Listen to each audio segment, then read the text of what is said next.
Hi there, and welcome to Ian's Ngauge channel. I'm Ian. In previous videos I've shown how I've gone about constructing the tricky bit, which, for various reasons, is the name I've given to the track work that lies behind the scenic breakboard at the rear of the layout. While that area still requires a small amount of work to complete track laying, I've decided to move on to the next part of the layout build, which I'm calling ups and downs, because it's going to encompass inclines and declines. So, in this video I'm going to go over which parts of the layout have elevation changes, go through a couple of construction alternatives, and explain my thought processes.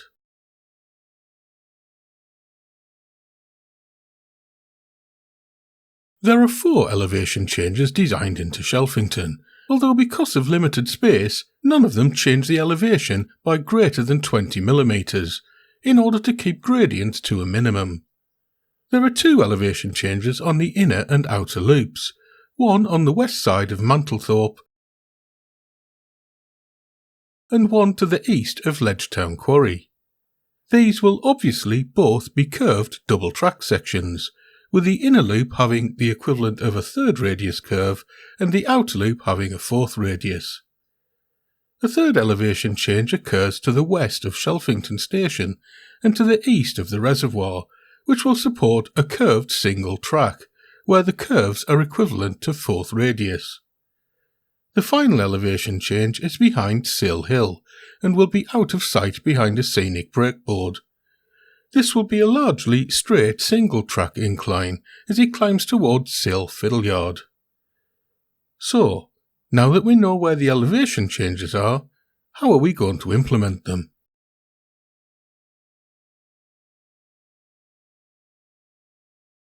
Probably the most popular commercial product for creating elevation changes on a model railway is the Woodland Scenics subterranean lightweight layout system.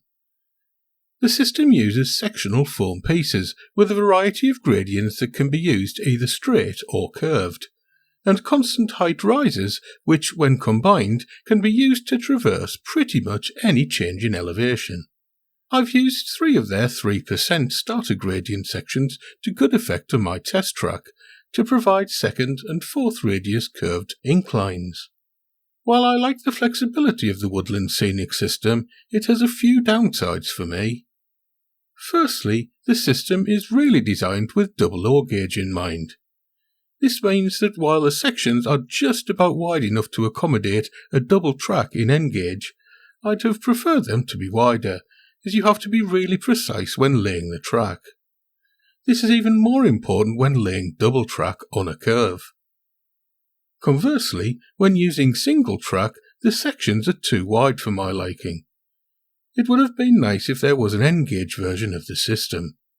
Unfortunately, because of the way the sections are constructed to allow them to bend, they can't be cut down, as they will simply fall apart.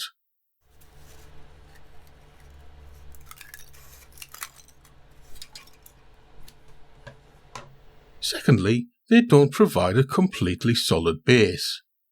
Again, because of their construction, slots are built into the sections, which are what allows them to bend.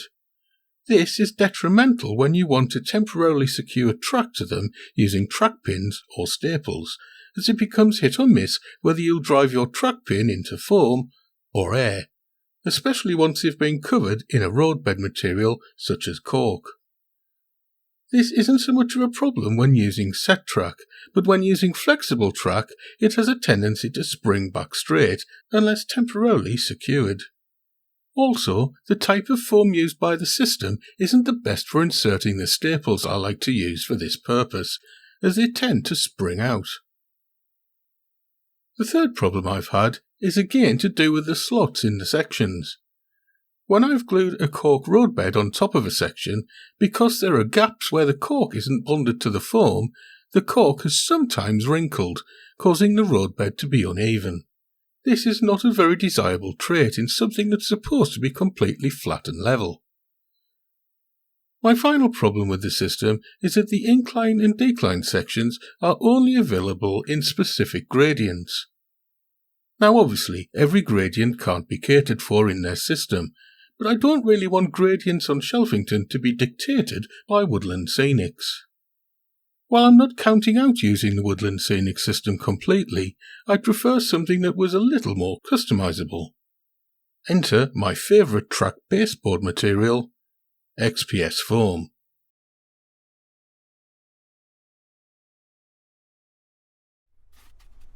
Okay, so having decided to tackle gradients in my own way, using XPS foam, I need to start experimenting.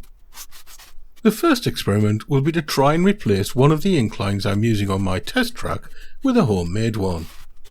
If I can achieve that, it'll give me confidence that I'll be able to implement all of the elevation changes on Shelfington using XPS foam.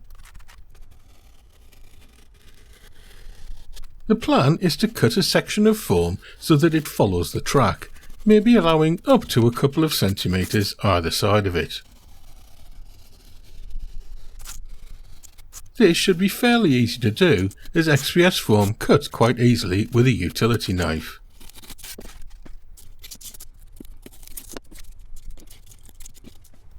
I then need to profile the foam so that it provides a smooth transition from top to bottom along its length. This could be a bit trickier.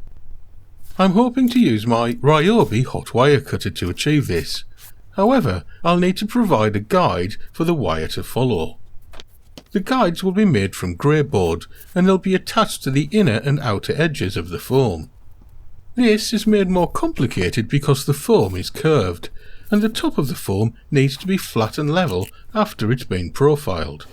So the guides I make will be different shapes, as the outer edge of the foam needs to fall at a different rate to the inner edge, as the outer edge is longer than the inner one. This will obviously require some geometry calculations, but hopefully they won't be too complex. My only worry is that the hot wire cutter won't follow the greyboard guides, and if that happens, I'll need to have a rethink. And yes, while you've been listening, I've been making a little mock-up using paper instead of greyboard for the guides.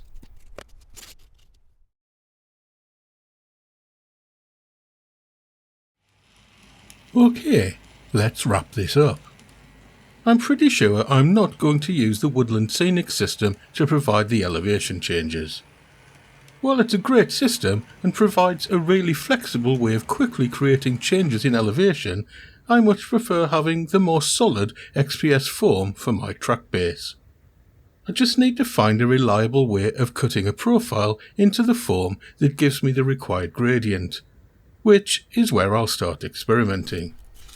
However, I'd be interested to know whether you'd go with the Woodland Scenic system, or would you go your own way? Or are there any other systems out there that I should be looking into? Let me know your thoughts. Alternatively, if you've got any hints, tips, useful tools or techniques to pass on to a fellow ngauge modeller, or if you simply want to say hello, then please do so in the comment section. Anything and everything you've got to say will be greatly appreciated. In the meantime, thanks ever so much for watching. Hopefully I'll have another update on my progress soon. Bye.